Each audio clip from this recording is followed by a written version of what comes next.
Hey, what is up guys, Osman here, and today we shall be reviewing the iPhone 8. Well, there are tons of reviews out there about this one, but never from a pure Android user's perspective. And as you guessed it, I used Android all my life. So this was kind of a big deal for me when I switched over. And you might ask, why now? And why not the iPhone X then? Well, all questions shall be answered. So let's begin. To start off, I purchased the iPhone 8, the 64GB variant, and the space grey of course.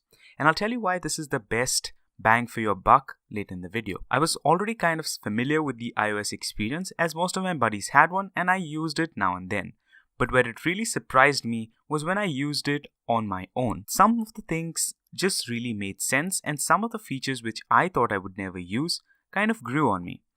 To give you an example was the smart invert and the assistive touch were some of the things that really stuck to me. Coming to the physical appearance, it hasn't changed much from the 7, but now it comes with a glass back for wireless charging support. Finally, Apple has caught up. And the space grey is actually grey and not black as assumed.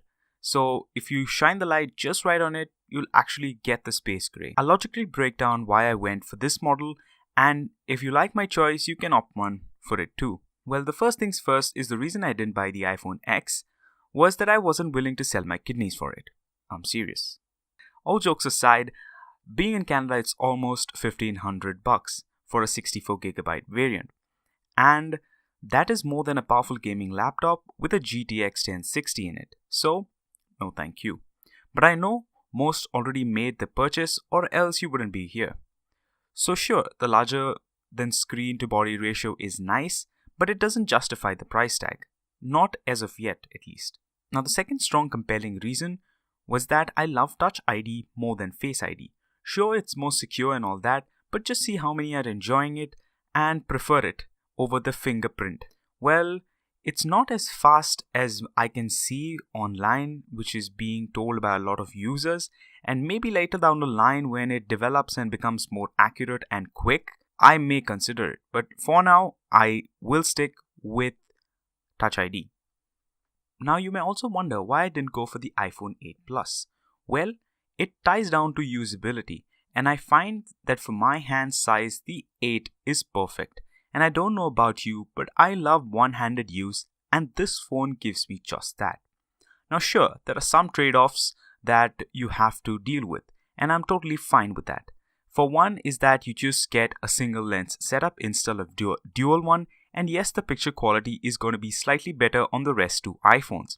But for me, personally, it does the job well. If the lighting is good and if it's not a lot of motion going on in the background, you'll be surprised at the low light capabilities of this particular phone. Now, it also piqued my interest that some of the details that I couldn't catch by eye were also reflected at nighttime. So I guess the image processing is far better on the iPhone 8 series and even the X, I guess. Now the battery life, well, it's kinda okay. Nothing great, as it will last you a full day though, provided that you keep topping it up with some juice from time to time. Now speaking of which, finally it's got Qi wireless charging. And I dock it whenever I'm at my PC. So this is the Senior wireless charger. Now more on that in a separate video. Now I do get that the design is old and the bezels made you go crazy. But for a person moving up from a OnePlus X, I didn't mind it.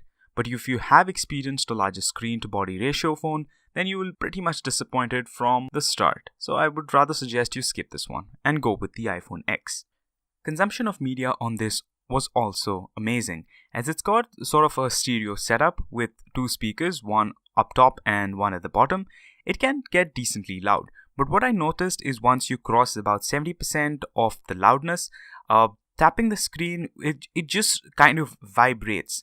And you will usually feel this experience when you're going on Instagram or looking through somebody's stories, and when you're watching a video, you'll see that while scrolling up or down, you actually feel the sound transmitting through the display.